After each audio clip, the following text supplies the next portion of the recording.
Hi, my name is Queeveen, and I'm going to go through this first video of Keep My Teeth With You.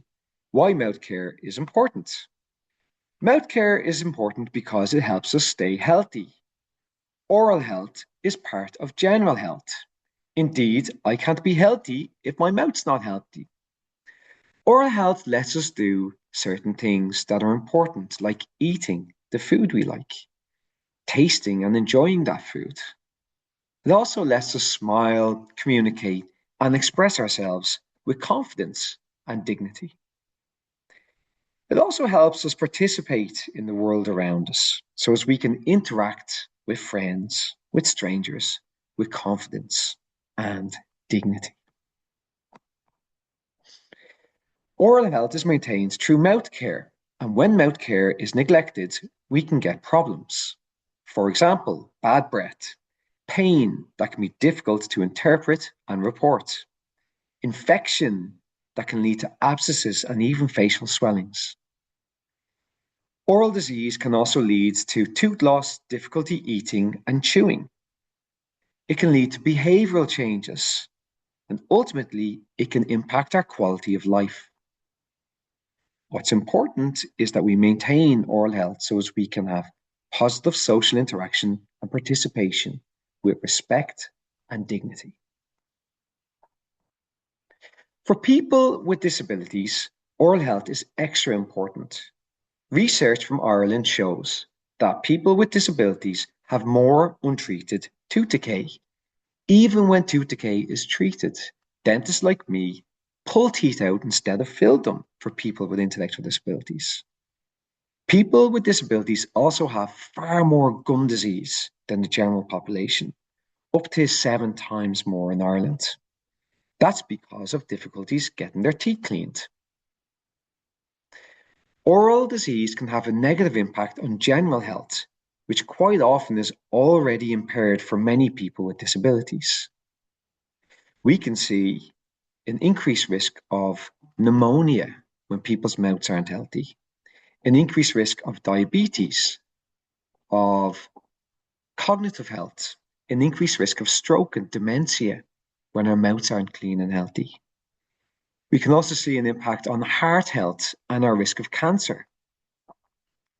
Our ability to enjoy ourselves and to live without pain can be a real issue, particularly when people can't report pain and we have to interpret pain behaviors.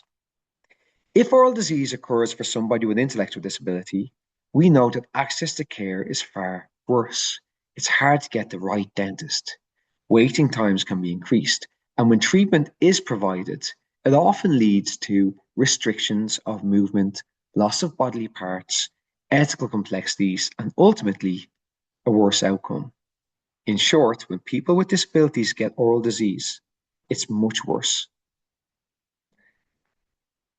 Luckily, there's a way we can prevent this, and that's called mouth care.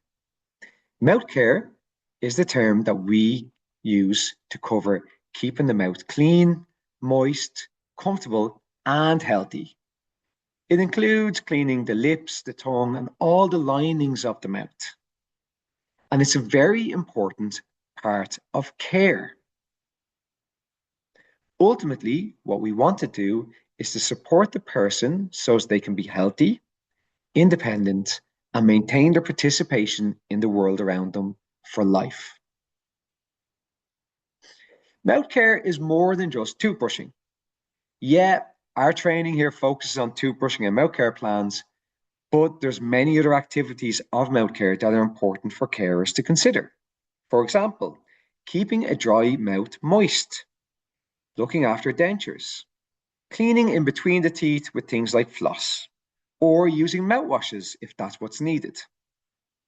Another important part of mouth care is helping people have a healthy diet.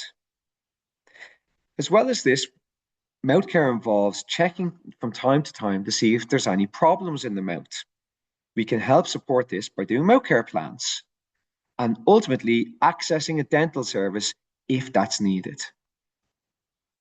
So, at this point, let's press pause and reflect.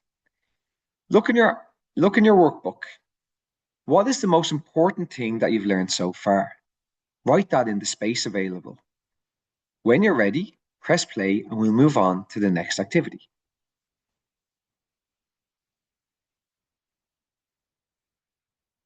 Okay, let's get started again. Barriers to mouth care. People with disabilities in Ireland have worse outcomes from oral disease. That's because there's multiple barriers they face. These barriers aren't because of the disability they have, but because of extra challenges people with disabilities face in their lives.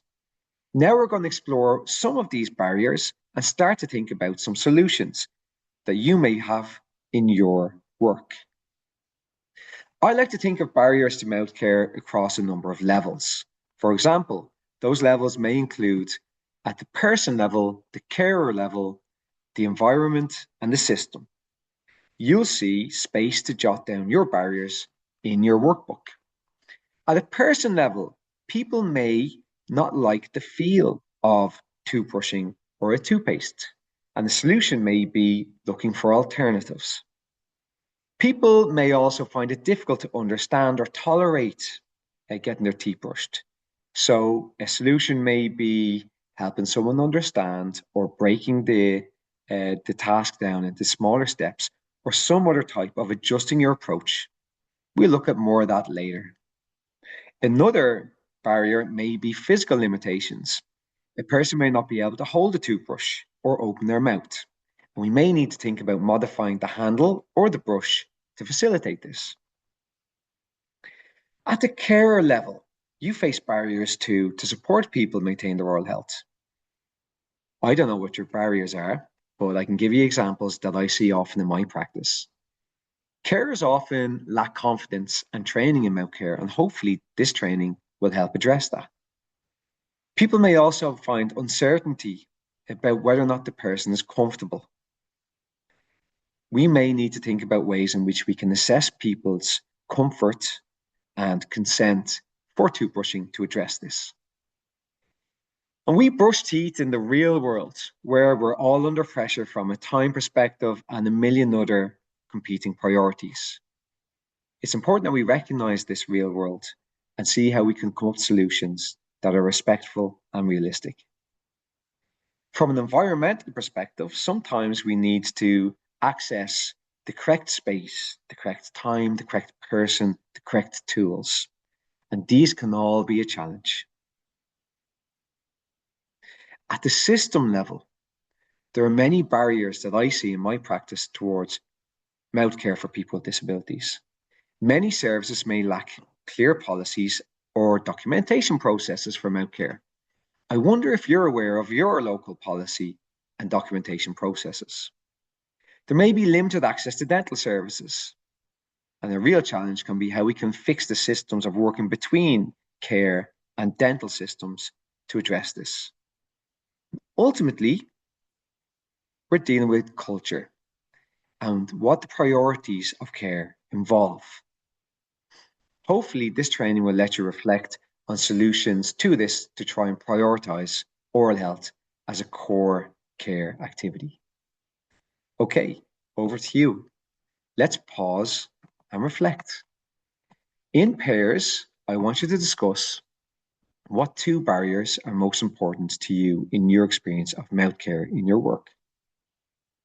Discuss them and write them down and start exploring solutions. When you're ready, press play and we'll finish off the video. Good luck.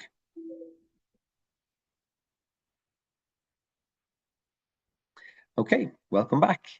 You finished the first part of your training. In video 1, we have explored why mouth care is really important for people, particularly people with disabilities, who just have a worse outcome when they get oral disease. The solution is to care for their mouths so that they stay healthy, but we all experience barriers. Luckily, there's solutions to these barriers, and we've explored some of these too. Thank you very much for watching this video, and enjoy the rest of your training.